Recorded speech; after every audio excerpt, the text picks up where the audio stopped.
way. Yes. All right, Steve. Now we are We need a lights, camera, action. recording. Right. We're good. All right, I'd like to call this meeting to order. Good evening. I'd like to call this joint meeting of the Norwich Public Utilities Board of Commissioners and the Sewer Authority on Tuesday, November 29th, 2022. In order to effectively run this meeting tonight, I'd like everyone to announce their names and title before speaking if they're joining us via WebEx or by telephone. All right. First order of business is public comment. Are there any members of the public here that would like to make a comment? Anyone on staff on the call, Steve? I don't see any. All right, I'll ask one more time. Is there any members of the public that would like to make public comment? All right, hearing none, I'll move on to agenda item 3, which is approval of the minutes, which is in your board package. I assume everyone's had a chance to look at it, and I'll entertain a motion. That motion? Thanks, Bill. Do I have a second? I'll second. All right, thanks, Bob. All right, is there any discussion on the minutes? All right, hearing none, all those in favor say aye. Aye. All those opposed say nay. Are there any abstentions? All right, I'll point out for the record that Sean is on his way here, so he did not vote on the minutes, but it's because he can't hear. I assume he doesn't have his. He's not on. He's not on, okay, but he will be here later, so just make sure the record reflects that. Okay, moving on to agenda item 4, which are information updates, which are in your board package. We have 2. We have the leadership team update and the financial update. We'll start with the leadership team template. Sorry. Are there any questions or comments on the leadership team template? Yeah, I have a couple too. All right. An update, Larry, on the water line extension and subdivision up off the Canterbury Turnpike. Ivans. Oh, well, countryside, yeah, it's complete, and we got the project closeout letters from DPH. Oh, good, it's all set. But now, do they abandon the wells in that only serve them? Yes, you just have a letter, Chris. That came out today that you're gonna be.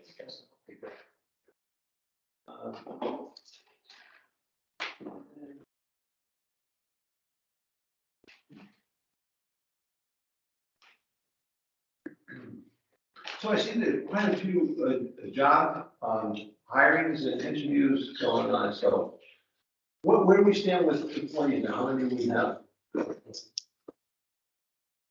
44. 44, 46. We've had a couple hires and retires. I'm not sure. It's either 144 or 146, and we have 150 budgeted for fiscal 23. Was that 150? We have 150 budgeted for fiscal 23, and we either have 144 or 146. Based on timing, I'm not sure exactly where we're at. And we've got about 5 more retirements before the end of the year, Bill, and we will not be able to replace the majority of those employees. All right, thank you. And that's essentially where we've been for a long time, isn't it? 150 has been where we were 10 years ago. It's give or take a little, yes. And 185 or 20. No, 30 years ago, Chris. Well, Yeah. We had a lot of leaders back then. I have some questions on the financial update. Okay, we'll get to that, Michael. Real quick, I had asked Larry about the dissolved air flotation. Do you want to give a quick update on that, Larry? Yeah, we went online and I think it was like the first week in October. It's been very successful. You know, both small minor glitches has not stopped producing the water since. So contract is very responsive to the but warranty items, that kind of thing, minor punch and stuff. But we're up and running. We won't really know the full results until probably next summer when the water starts getting warm beside the tanks. But the initial tests from the coming out of the filter that are very good. And as good as the deep river water, which was now. We're still waiting on the grant to extend public water to the Monmouth Town Line, maybe 2 or. So I've had conversations with Bill Bellinger and also with the second selectman. No, I'm sorry, first selectman. For Boston. Yeah, I'm sorry, yes. But, and so, what we've done was apply for it. We put in public comments, for the public hearing that just happened this week, right? Was it? Yes. So we had to have the comments in by the 24th, I believe. And, so they had public, comments on the drinking water state revolving fund. So we're expecting that to get approved.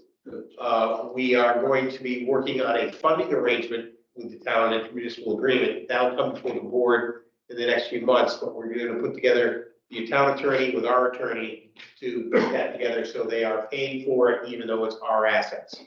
Thank you. All right, good. Are there any additional comments or questions on the leadership team template? All right, hearing none, we'll move on to the financial update. Michael, you got a couple of questions? Oh, yeah, thank you. I guess I'm asking more questions. I was going over the quarterly comparative, actually, I think it's a formal comparative, right? Let's hand it out. There's an income summary here, year to date, says, that's 4 months. So our total sales revenues are up a little bit, about $1.4 million. We had some other operating revenues declined a little bit, so we net ended up 1.3 million in revenues. What? Our operating expenses went up 1.5. So for the 4 months, we had an operating deficit of 229. I don't recall seeing, a deficit for 4 months, but maybe I was not remembering. So I was just wondering if, that's. It's probably due to the higher purchase price of product mostly. I noticed them up $3 million. And we didn't borrow it from the reserves. So we have had a significantly higher than anticipated budgeted costs for power. And that was mostly just October. The last several months have just been hard. Absolutely. So that was one of the reasons why we made a change to both the PPA and the PGA for November 1st. That makes sense. Yeah, the other thing, Mike, in the fall, early fall, we're not really spinning gas meters. Gas sales aren't going on, but we're in full construction mode. So we start off the season at a deficit, and then we start hitting the October, November timeframe, and we start selling the gas. But we're not selling any gas in July, August, and September. That makes sense. Not much anyway. Yeah, it's, hot water. It's not heating your home. It's been relatively warm too, as compared to. It was warm. So the non-operating income, I'm kind of, The biggest draw or negative in that non-operating income is the pension obligation bonds interest that was paid this year. okay, the pension obligation bond, So the interest associated with the pension obligation bonds okay. in that line. 'cause it's Okay, not- so that line is the interest on the pension obligation bond. In the non-operating income, there's a handful of small items in there, but the biggest item so far is that interest expense. What we are going to be working on is expanding that section, so we have a little bit more detail right there. So why was there a positive income in the budget of $1,822,000? The pension obligation bond interest was not in that line item in the budget, so you're seeing that negative offset there. So the expense was The not in the expense wasn't budget, in the original budget. and the expense is actually $3,562,000 or around that. For the pension obligation bond interest, I don't have the exact number of how that breaks down, but I could, like I said, we are going to put some further detail in that so that I can break that down for you. Okay, I just don't have the breakdown with me right now. no problem. But that's basically what's going on. When we did the budget last year, we were not exactly positive how the pension obligation process was going to flesh out. I see, Being the yeah. first time we've ever done it, we budgeted the entirety of the pension expense under the pension expense, and it's actually partially pension expense and partially debt this year, as opposed to all being a operating expense. as it had been in the But past. the budget anticipated we'd have a profit on that line, is that correct? Yes, based on what was assumed to be included in So those numbers. what are the items that would make a profit in non-operating income typically? I don't have the breakdown of that, but I will provide it next month. Okay, thank you. I guess that's basically, on the balance sheet, there's a new obligation of 51 million. Is that the pension obligation? Yes, it is. Okay. I've never been involved in one of those, but I was thinking that must be what it is. A number that big, absolutely. Yeah, okay. Thank you.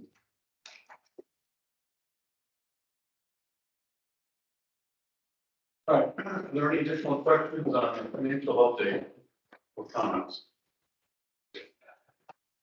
Well, I guess I had one quick question, sort of following up on what Michael was talking about. The interest rate on the pension obligation bond, is it what we, this is sort of hope for, is it going up?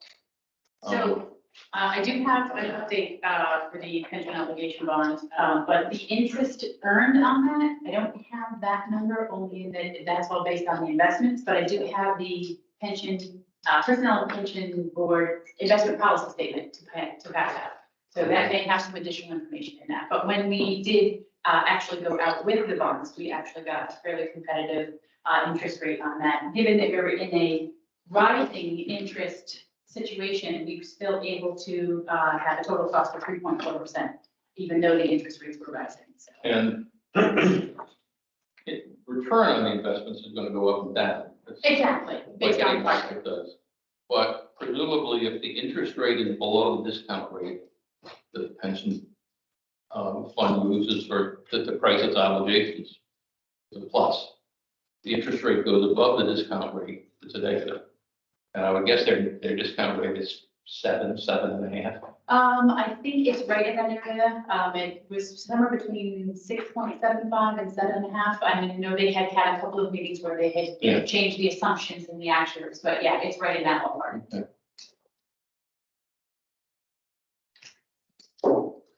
Okay, are there any additional questions or comments on the financial update? No. All right, hearing none, we'll move on to agenda item 5, which is the CMEC update. Here's myself. All right, the CMEC board met on October 27th and November 17th, 2022. At the November meeting, the board reviewed and approved the 2023 CMEC budget. Compared to the 2022 budget, the electric product cost is up 51%. Transmission costs are up 2%. Non-fuel operating budget is 3% lower. The projects for 2023 are budgeted at a net benefit up of $2.6 million for the sub-base fuel cell. Microgen a net benefit down of $1.6 million. Hydro-Quebec down a net benefit of $160,000. Transmission project 1 net benefit down $360,000.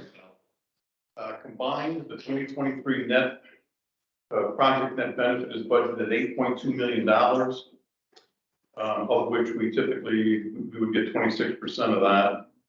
And that $8.2 million is essentially unchanged from the 2022 budget. So some are up, some are down, but it works out to about the same $8 million. Also at the November meeting, officers and committee assignments were approved, including as treasurer, returning is Crystal Rose. The audit committee is myself and Bob Staley. Budget committee is Crystal Rose, Bob Staley, and Dave Eggleston. The governance committee is Bob Staley and Crystal Rose. Legislative committee is Chris Riley and Dave Eggleston. And the risk committee is Bob Staley, Crystal Rose, and Dave Eggleston. At the November meeting, the board was joined by Brian Forshaw of Energy Market Advisors LLC, providing an update on ISO New England activities related to winter energy security concerns, market challenges from decarbonization goals, and energy capacity and operating reserve markets. The overall takeaway of Mr. Forshaw's presentation is that natural gas dominates the electric energy market and thereby set prices. ISO New England still has a glut of capacity, and the integration of renewable energy projects into the existing ISO New England model is very challenging, with great uncertainty going forward. Even with gas prices high, ISO New England prefers natural gas as a fuel and is struggling with developing a strategy to incorporate renewables into the ISO market. Also, other issues are efforts to bring clean electricity into New England have been thwarted, including a referendum in Maine that indefinitely blocked a plan to bring hydropower from Canada. It wasn't explained why Maine did that. It might have something to do with their own offshore wind project, but whatever, they blocked that, so we can't get that hydro power down here, at least not now. Also, ISO considers their models to predict that small amounts of dispatchable gas-fired power can offset as much larger amounts of renewable power by a factor of over 5 times. So this is their model saying that we can have a small gas plant that can pick up the slack for 30 windmills, because when it gets dispatched, we just turn it on. You got to have all these windmills sitting around doing nothing if the wind's not flowing. So in other words, until low cost and abundant battery storage is available, ISO appears to treat renewables with varying degrees of disdain. And they're just having a real hard time figuring out how to include renewables into their model. As we all know, their model is basically artificial based on capacity, not on lowest cost. So take a complicated artificial model and then try to incorporate renewables into that. It's just a nightmare. Also at the member meeting, the board was joined by Michael Hyland, the current executive director of NEPA. Mr. Hyland spoke of his time at SMECO in Southern Maryland, which is a electric cooperative, where he was where the state government had mandated utility companies to install public charging stations and established a goal of 1 charger for 32 registered vehicles, which is a completely arbitrary number. As you may remember, I asked NPU to consider this approach several years ago, and the consensus was that we should wait for people to tell us where they want chargers and put them there, rather than attempting to read the public's mind. Mr. Hyland's experience in Maryland confirmed our approach is the correct one. He was further saddened by a government requirement that all chargers be located on government property. SMECO installed chargers at inconvenient locations to solve little use, and in some cases became targets of vandalism. Maryland did also not grant SMECO any charger parking enforcement capability or budget. There was no penalty for a gas car parked at a charging station. Mr. Hyland stressed that from their experience, 85% of all EV charging occurs at the driver's home. Multifamily homes and apartments will be requesting level 2 chargers soon if they haven't already. Be wary of state mandates to install public chargers and to use our legislative contacts to inform Connecticut legislators of Maryland's experience. If mandated, query the public for preferred locations, and also if mandated, the state must require the town to establish a public charging enforcement ordinance. And also use social media and advertise public charging locations and their fees, which I'm sure we can do. All right, and lastly, David Meisinger appeared on the WFSB broadcast on November 24th, along with Chris Riley, discussing municipal electric price advantages versus investor-owned utilities while combating rising energy costs. Both David and Chris spoke clearly and effectively as to the ratepayer benefit and why that advantage is baked into our service. And we hope that message was well received by the public. And I wanted to thank Chris for that. That was excellent public outreach. That was very good communication. So thank you. And that's all I had. Is there any question or comment on the SUMEC update? Given the number of condos, I think that condo is over on Dunn Street, the new ones at the intersection of Westlake? Elizabeth. Apartments. Yeah, are there EV stations being placed there? They're on. Yeah. All the new multifamily, we reach, part of the development process, we reach out and get them to include those stations as part of the design. It's real easy to put in when you have a blank site. Yeah. A lot harder to put in after parking lots. It's just a Westlake, Geneva, and anything going forward. That could be over some of the condos there. Yeah, that's not nice. Yeah, it is. Yeah. All right. With no any additional questions, we'll move on to agenda item 6, which are the strategic presentations. We have 3 tonight.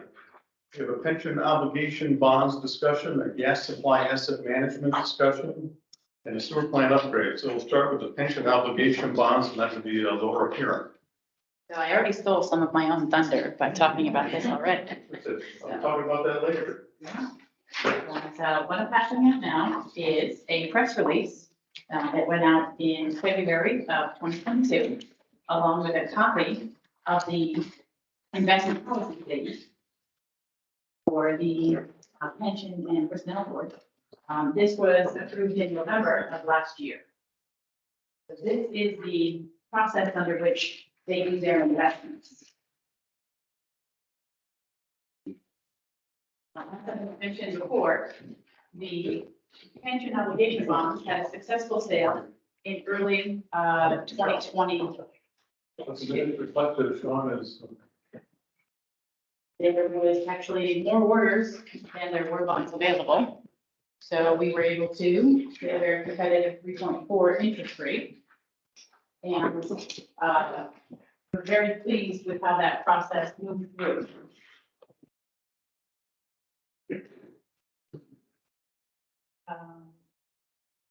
The investment strategy going forward, the proceeds from the bonds are going to be invested into the pension plan over the next 18 to 36 months. The target is 24 months. The monthly investment ranges from a little over 3.5 million up to 7.2 million each month. UBS, who is the investment consultant for the pension and OPEB, is doing the investment. They started this method in March. When the investment value of the plan drops, they invest more funds. And when the investment value of the plan rises, they invest less funds with the expectation that over that 24 months, but somewhere within that 18 to 36 month window, all of the proceeds of the bond will be fully invested. And the investments are done in accordance with the policy that I just handed out.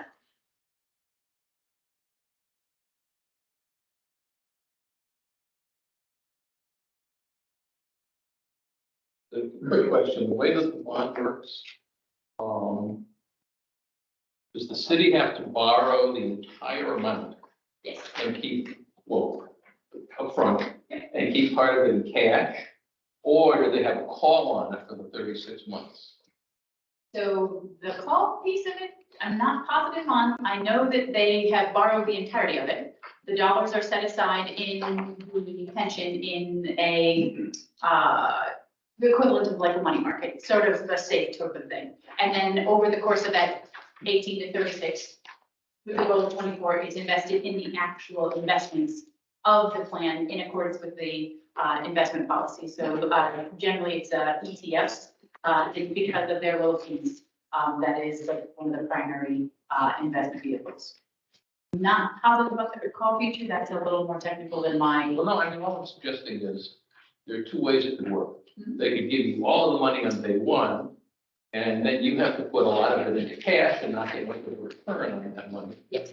Or they could say, all right, the bond is good for 36 months, let's say, and for the first year, you can call It's $10 my, million, and the next year, you can call 10, you know what I mean? yep, it's my understanding, option A is how we proceeded. We have all of those dollars set aside and UBS is doing that strategic timed investment. Yes, there was a little bit of a lag in regards to the dollars that they could be earning, but rather than dumping the entirety into the Sure. pension all at once and then having the investment drop in value, which would be not good. Okay, thank you. So Laura, it was like 50 million roughly that we It's our portion. And that, did that pay off our unfunded portion of the pension So obligation? we are close to fully funded in the entirety. I don't have the actuarial report in front of me. That'll be part of the audit, so I will have that number for you based on our June 30th data. But that's definitely the lion's share of it? Yes, absolutely. Yeah, well, that's good. And this year alone, expense-wise, with the pension obligation bond versus what was projected for pension expense, it's about $2 million for NPU's budget alone. And we're paying 3.4% to the bondholders. So with any kind of luck, we should do better than. We should do that. And over the long run, I don't know what the latest analysis was, but when they did the original analysis over the 30+ year period of the, between the bonds and the pension investment, $30 million worth of savings, so significant over the long term. Yeah, That's not chump change. Not bad. No. Very nice. We took advantage of that low interest rate because we are You got definitely, it just on time. we got right under the wire. Yeah. Absolutely, Wow, absolutely. wow. That's Because fantastic. this is definitely not the climate to do what we did. Yeah. Very nice. Nice, we got to break it down, finally. Yeah, Yes. something has to work out once in a while. Every once in a while, right, yeah. Nice. All right, are there any additional questions for Laura on the pension obligation? All right, hearing none, we'll move on to the gas supply asset management contract and winter forecast, and I believe that will be Steve Cinco. Yes.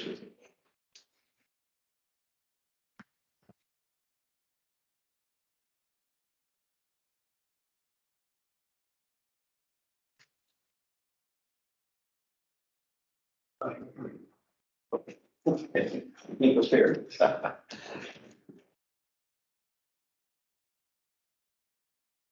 Okay, we've had some recent developments in the gas supply area.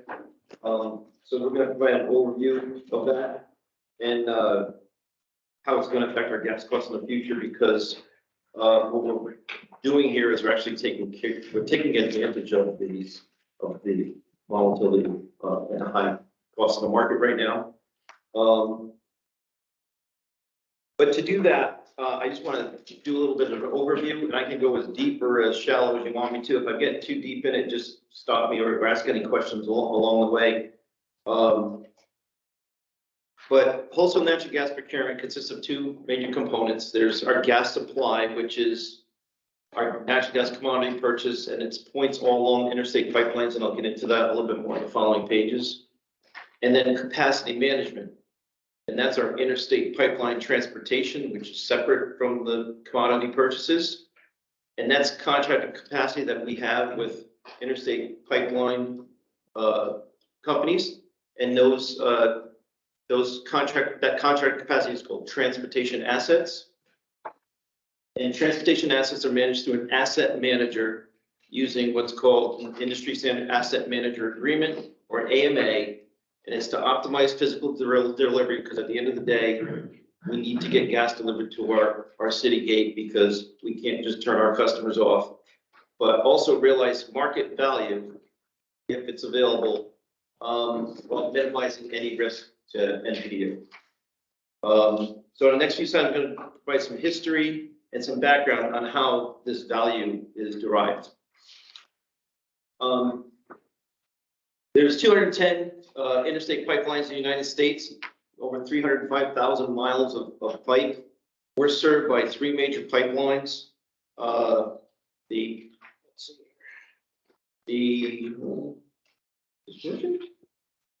Working? Was it working? Yeah. See it? Yeah. Oh, you know what? I can't see it on an angle. Okay, so that's not gonna work. Anyway. Or use this No. one? Oh, yeah, maybe I can use that. Okay, perfect, thank you. So the purple pipeline, that's the Texas Eastern Pipeline. That comes up from the Gulf of Mexico up into the New Jersey area, interconnects with the Algonquin Pipeline. That's divided into 7 segments. There's 4 segments down what they call the Axis area, East Louisiana, West Louisiana, West Texas, and South Texas. It pulls gas in from the Gulf, as well as different areas in the states. That's where we typically or historically got all of our supply. And then if you look up in this section here of the slide, the pipeline is divided into 3 market segments, and it's M1, M2, and M3, and that brings us right up north. Each of these segments has its own rate associated with for transportation of natural gas, and they sort of pancake on top of each other. And then in an area right between M2 and M3 up here is where our underground storage assets are. And that's run by Dominion Energy and also Enbridge. Interestingly enough, Dominion Energy was purchased by Berkshire Hathaway, wholly owned by Berkshire Hathaway. So, yeah, I saw that. Well, I have stock in Dominions, I still have it. You do? Yeah. Still on the Fidelity statement. They do a lot more than just the storage, but Berkshire bought their storage assets. Interesting. But they didn't buy the stock. I'm not sure. Probably Probably Well, not. I think they bought some assets. They didn't buy the stock. Okay. The other pipeline that serves us is the one up in the New York area here in the blue line. That's Millennium. It's 254 miles long. That brings gas from Marcellus Shale area into the New Jersey, New York, actually New York area, interconnects with Algonquin. That's a one rate pipeline. So regardless of where you buy gas in that pipeline, it's one rate. And then finally, we have the red pipeline, which is the Algonquin pipeline. That's the final pipeline. It's 429 miles long, and that's what brings the gas ultimately to our city gate. We're located on a lateral off that main pipeline that comes down from the Coventry area in Connecticut. It's a lateral. It sort of dead ends in New London and in Weston. Okay. And of course, we have our LNG supply represented by this beautiful LNG tanker. Which is about 1,800 decatherms a day, not on a continued basis, but in a peak shaving basis. This is a quick look at our interstate pipeline transportation assets. Each of our pipeline supply assets are along the left. On the right is our Algonquin pipelines that delivers into our city gate. And finally, on the right is all of our Norwich city gates. There's different capacities on all these different pipelines, and that's why we need help in managing all of these assets. But ultimately, what it results in is 12,800 decatherms of deliverable capacity into our city gates here in Norwich, ultimately. And it sort of all adds up to that. I'm going to show that graphically on the next page. The black line shows our total capacity, which is up to 12,800 decatherms in the winter. It does decrease in the shoulder months and in the summer, and that's associated with legacy contracts that we had on the Texas Eastern Pipeline. The orange line shows the last 2 years of actual usage. So you see the difference between the total capacity that we have and the actual usage. Last 2 years, we haven't used as much gas as we have historically, obviously because of COVID. And then the green line shows our legacy capacity that we had before we participated in the 2 pipeline expansions, or actually 4, because there were 2 on Millennium and 2 on Algonquin. That brought another 6,000 decatherms, almost doubled our total capacity over the last 8 years or so. And that's to keep up with our expansion project. As you can see, there's a huge difference in some cases between our contracted capacity and our load.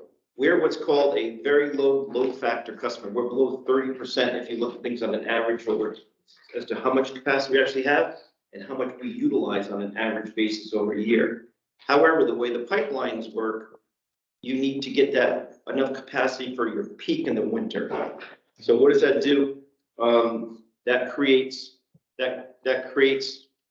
this huge differential here between what you need in the summertime and what we actually have for capacity.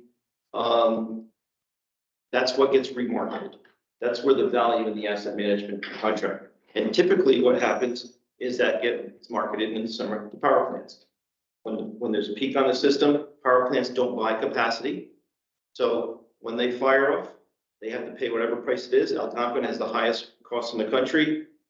We get a share of that remarketing of the capacity. Here's another view of capacity versus usage. This is our top 40 supply days of all time. Very little in the 20 to 21 timeframe because of COVID. But this provides an example of why we need the capacity and the potential impacts of not having it. I'm just going to use the peak day for that. So our peak day ever was on January 21st of 2019. That was a 58-degree day. So that's an average temperature all day of 7, average. And we used 12,400 decatherms that day, just shy of a 12,800 decatherm capacity. However, if we only had the legacy capacity, which is represented by this dashed line, we would have had a deficit of 6,800 decatherms, or 5,600 decatherms.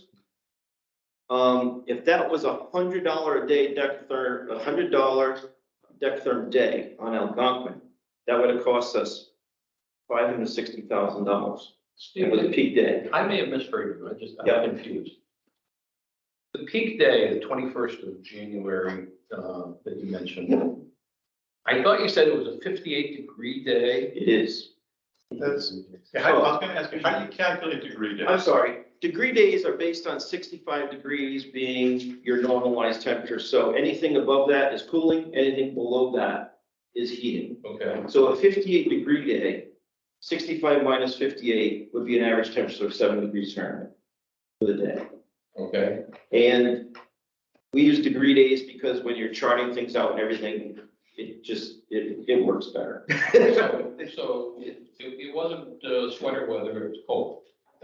Very Seven. Yeah, so. Very well. If you get average of 7 degrees, probably in the negative at certain points, and maybe 10 at those points. So, okay. And those days typically happen during the week, not on the weekends as Mhm. well, because you have industrial load plus the heating load. Yeah. Where on the weekends, you only have the heating load. So typically $100 on Algonquin these days for a daily price is not unheard of. So if we had that legacy capacity on that day, it would have cost us $560,000 in costs that we weren't anticipating for that day. But on top of that, that was most likely a pipeline constraint day. We probably had pipeline restrictions on that day. And with pipeline restrictions, there's a penalty of 3 times the Algonquin price. So that 5,600 decatherm shortfall on that day would have cost us $2.25 million in additional costs that we weren't expecting. So when you look at the cost of the pipeline capacity that is a known on an annual basis, and the fact that we can remarket it, it works out to our benefit, because knowing what the cost is going to be is much easier when we're setting the PGA and things like that. We still have the issue with the commodity cost volatility now, but on the at least on the transportation side, we don't have that. And as you see, there's several days where we would have exceeded that legacy capacity. So it's extremely important to have that capacity, and then the additional benefit of having to market it. We never had additional capacity to remarket historically. So it's going to bring us into what's happened in the past month or two. Basically, recent developments, our AMA, our asset management agreement, is with Direct Energy Business Marketing. We've been working with them for quite a long time. The current agreement with them extends out through October 31st of 2023. The current asset management value is $2.9 million a year. So that's the credit that we get back for them remarketing the capacity on an annual basis. We were talking with, others in the business, and forward market trends had indicated a potential increase of our pipeline transportation asset value right now. If we were to look at everything right now going on, we did some internal analysis. So we posted an RFP for natural gas supply and asset management services for the service period of November 1st of 23 to October 31st of 2025. Strike while the iron's hot, because we wouldn't normally wait until the summer to do it. Who knows what prices could have went down, and it wouldn't have been much value there. And we received 3 qualified proposals, went out to RFP in October. Shell Energy, their asset management payment was $5.5 million a year. Amira Energy, $5 million, and the incumbent, Direct Energy, came in at $7.5 million a year. So we awarded to them. So they were from $2.9 million a year to $7.5 million, which is a huge difference there. So we awarded to them, and just as a side note, 20 years ago, we used to have to pay entities $150,000 a year to manage our capacity for us. So this is a drastic change from having to pay someone to do it, to now they're paying us for the ability to manage those. So this includes their fee, this is a positive, including their fee. Well, what they'll do, if they're paying us 7.5, they're probably making 15. But the nice thing about this, it's fixed. All the risk is on them. They need to go out and back up all their trades. They plus minus, that's on them. We're getting the 7.5 for those 2 years. Time periods. So the impact on our purchased gas, I just want to note up front that these forecasts are forward-looking statements. And aside from the pipeline reservation charges and the AMA credits, everything else is market-based and it's already changed. However, it's all relative year to year, so we have a comparison for that. So for 2023, we're forecasting a total gas cost of $9.9 million, and that's based on the asset management credit that we're currently getting of $2.9 million. For fiscal year 2024, we're forecasting a total purchased gas cost of $5.8 million, and that's based on an asset management credit of just about $6 million. Why is it not 7.5? Because it's happening mid-fiscal year. So you have some of the 2.9 in there, and you have some of the 7.5. And then in fiscal year 25, where the full 7.5 million would take effect, our total purchase gas cost would drop down to 3.7 million. So on an annual basis, you know, drop down, if you compare it to where we are now, our cost would $4.6 million savings from where we are today, or a 38-cent decrease in the PGA from where we are, assuming no increases in commodity costs. Just to look at The cost is actually dropping if the commodity cost stays where it's at right now, if everything stays, yes, because we're getting 7.5 million eventually for the use of our space, correct. you know, like a pipeline. Mhm. I don't really understand that, but it sounds good. Yeah, you have an asset, someone wants it, they're gonna pay you to use it. That's, We Then what do we use? we don't need the pipe in the summer, like, we need the pipe in the winter. The pipe is sized for our winter load. That's Yeah. why, So in Right? other words. So we're renting that out pipe out in the summer when they need it for power plants. right in here, we're renting it out, right there. We're renting it out. Actually, we're renting it out year round.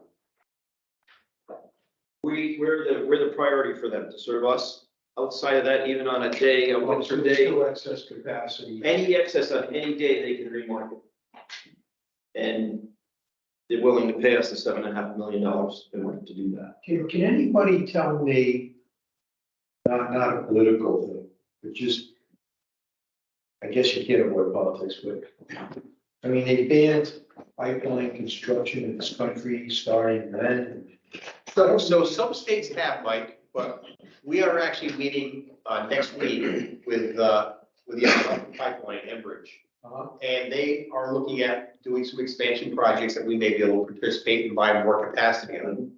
So they're right there. Let them do it. The government is not shutting down pipeline expansion, it's individual states are.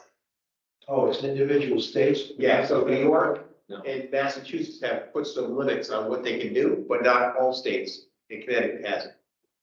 Okay, that's good.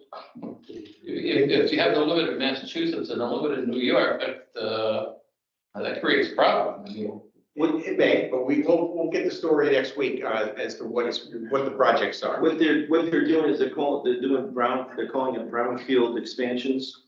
In other words, not going in, digging things up, really maybe expanding compressor capacity, things like that to provide more deliverability through the same pipe. So that it's not, you know, they're not digging things. So like New York State will not allow any new pipelines, but potentially the existing pipeline will be fit. Efficient, higher pressures. Yeah. And higher throughput. What's the benefit to them to doing this? I don't understand it. More capacity, more money. They'll make a return on investment, and then they make money. I'm talking about New York and Massachusetts. What's their benefit from stopping pipeline construction? It promotes green power, right? It forces it, potentially. But even Yeah, here, but green power isn't reliable by itself. We know that, like, we have to shut everything down if we don't we have what, 15% green power, but if we don't have the fossil fuel driven system going, it just shuts down. Yes, So and that's the we problem, get- go to California, that's the problems they have. Right, And- that's what I heard that. Yeah. Bill would know more about this than I do, certainly, but the previous governor and the previous head of the Department of Environmental Protection in Connecticut was, from what I understand, pro-natural gas because they saw it as a more efficient means to provide heat and electricity. It's affordable for the average person. And the current governor, and Katie Sykes, is anti-gas. Yeah. Current governor of Connecticut Yes. is he anti-gas? Well, I mean, his DEG commissioner is certainly. And gas is the bridge fuel, and is it gonna be the bridge fuel for 30 years, or 50 years, right? That's what you don't know. And really, where technology goes, can they add other items like batteries and other things to make those green intermittent items better? But nuclear and gas are the only things that keep the system up and running.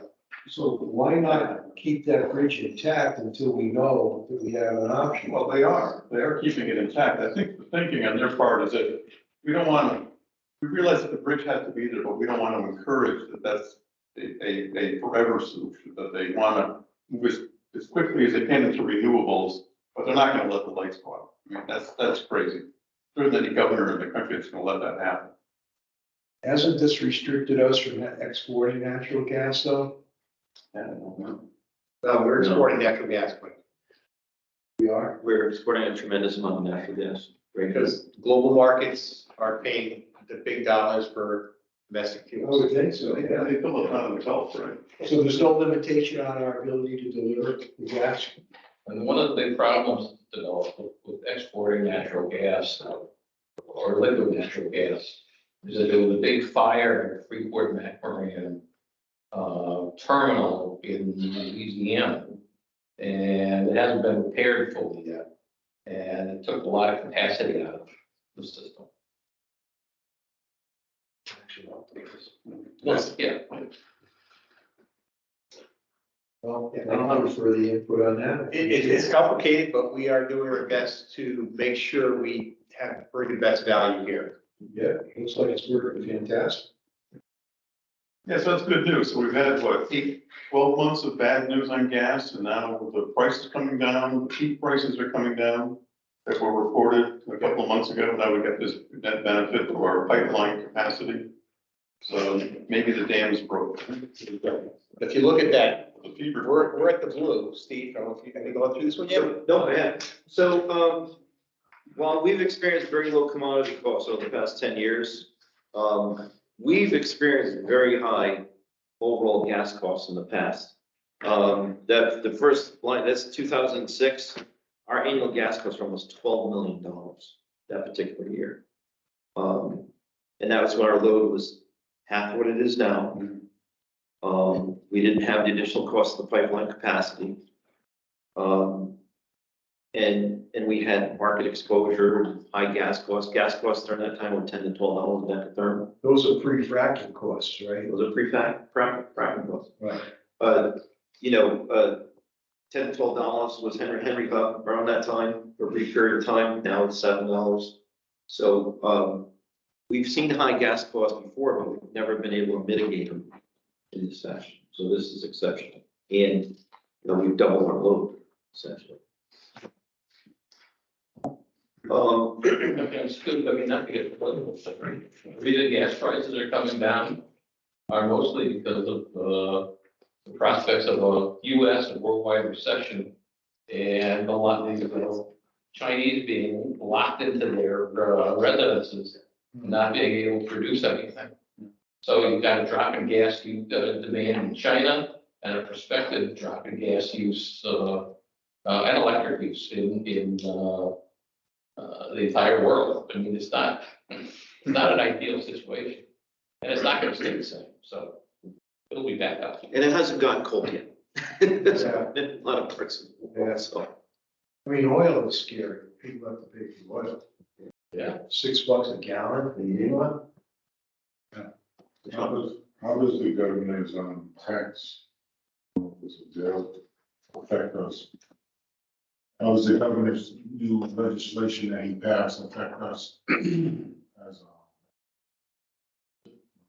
Gasoline only, it didn't affect natural gas. So they extended the gas tax credits a little farther out, but that did not impact our natural gas.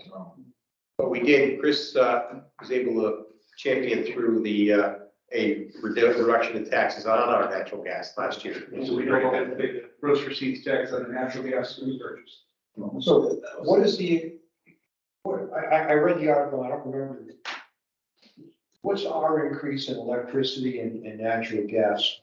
The two separate ones, but what are the percentage increases, please, Chris? 12 to 15% for residential customers. For electric, For sure. 12 to 15%. That includes gas and electric. It's all of our rates went up November 1st. Can you isolate the increase for gas? Yeah, that was in the one page where we sent around a couple of times. I can send it to you again. I'd like to have the one for gas and electric, because that's what everybody else has. Right, and I'd just like to see those two. it's in the material we sent you. I'll send it to you again tomorrow. Oh, thank you very much. And that's our total bill, right? 12 to 15% for water service customers, the most bill is 12. So that's the PPA and PGA and the new rate, And the new rates. plus our internal costs Right. blended together. With the new rates, with the effective. So 30% less than whatever it's supposed to be. That's pretty aggressive.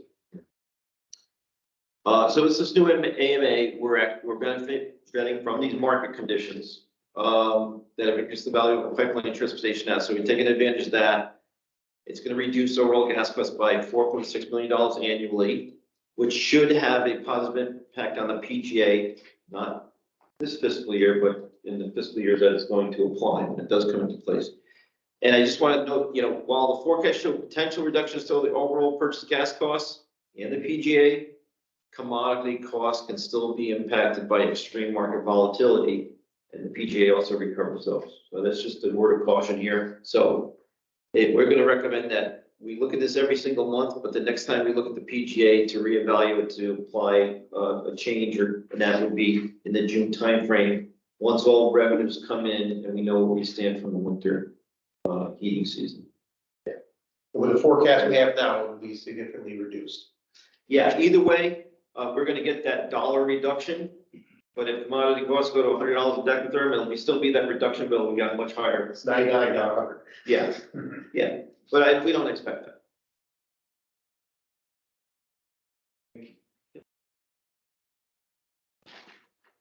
All right. All right, that was excellent, Stephen. Are there any additional questions or comments on the gas supply and capacity management? All right, thank you, Stephen. Hearing none. Okay. We'll move on to the sewer plant upgrade. That's Larry. Good evening. Good news. Yeah, it's a fairly quick presentation. It's just 2 slides, kind of how we got to where we are to this date and steps moving forward. So we submitted our plans well over a year ago. A lot of staffing changes up at Deep. Takes a long time to hear back, but we finally received on October 11th additional 30 comments on the upgraded plans. Working with CDM, we responded to all those 30 comments on November 2nd. In that interim basis, the kind of the linchpin was the EPA finally approved the PCD remediation project inside the sludge building, which will save us a significant amount of money. It's encapsulating as opposed to demo. But in that meantime, we also got an additional 5 comments on top of the comments on November 20th, and we had a conversation. And sometimes the conversation is worth a lot more than letters back and forth. They were happy with all of our responses to the comments. Carlos, our regulator, mentioned they're ready to issue us a letter to finally bid this project. And that was the 21st, right before the Thanksgiving holiday. So we expect that in the next week or week and a half, we will be in contact with them by the end of the week, just to keep prodding along. So assuming we get this letter in the beginning of December, if we go to the next slide, we took our best guess at the next upcoming steps. Assume they advertise the project to bids in mid-December or end of December. It's normally a 90-day bid. It will easily go out to 120-day bid just based on the complexity and the size of the project. So we're looking at a roughly bid opening of April, mid-April, that kind of thing.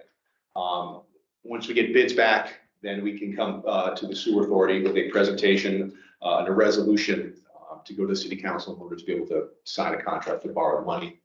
And then ordinance first reading to the commission, ordinance first reading at city council, recommendation of city plan.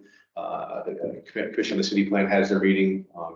We will probably do a presentation, and I'm sure they'll have questions at this point in time. If that we get a recognition from the commission of the city plan, they kick it back to the city council. So we're looking for an approval by the city council after a public hearing presentation at the June meeting.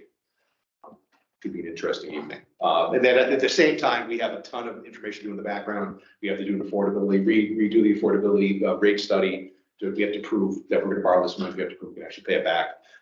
There's a lot of documentation that goes into approving the bids. The bid, it's a massive bid package. You got to make sure everything is, Deep has a lot of boxes to check. Assuming that all goes smoothly, we're looking at an October start to the project. That is, 3 to 4, possibly 5 year project, but that's kind of where we're at the moment. We're at the goal line, so it's been a long project, but here we are. So. Nice, thanks, Larry. All right, are there any questions of the sewer plant? I'd just like to make a comment that these presentations were very good tonight. And I'm especially appreciative that they weren't too long.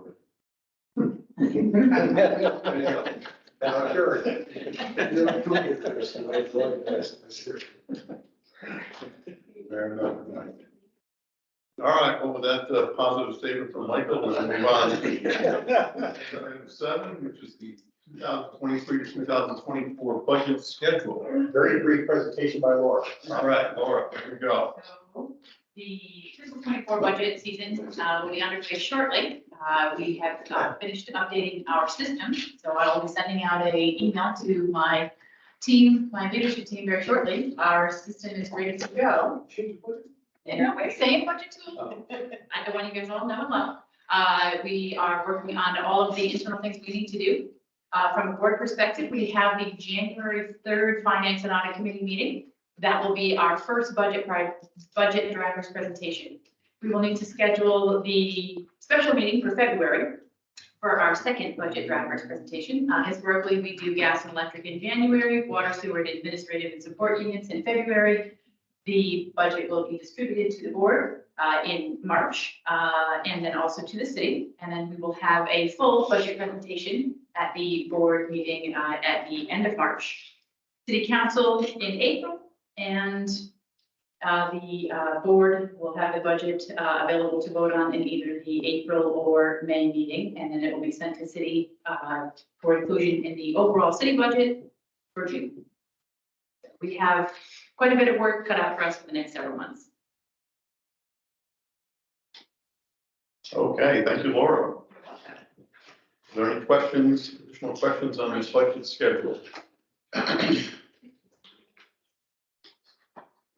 All right, hearing none. Then our next agenda item is to go into executive session. I'll entertain a motion. No, I'll second it. All right, thank you, Bill. Thank you, Robert. All right, is there any discussion on going into executive session? Hearing none. All those in favor say aye. Aye. All those opposed say nay. Are there any abstentions? All right, Chris, who would you like to remain? Jeff, speaking of fiscal statement, first of all. My obligation to state that the executive session is conducted this evening in accordance with section 1-210-5 and 7-2-A of the Connecticut General Statute. This information is commercial, confidential, and proprietary. It's not subject to public disclosure pursuant to Public Act 98-212, and also to discuss personnel matters of an employee or employees and or public officials pursuant to Chapter 14, Section 1-206 of the Federal Statutes. It's 7